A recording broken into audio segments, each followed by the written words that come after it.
So hey guys, welcome back to the channel. In today's tutorial I'll show you how to see liked videos on YouTube.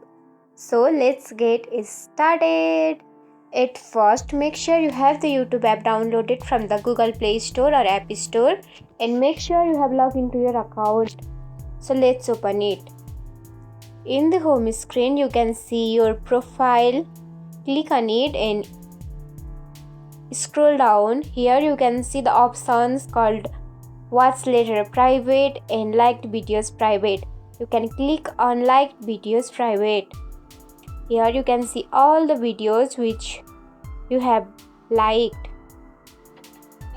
Here you can see the icon as well that you have liked.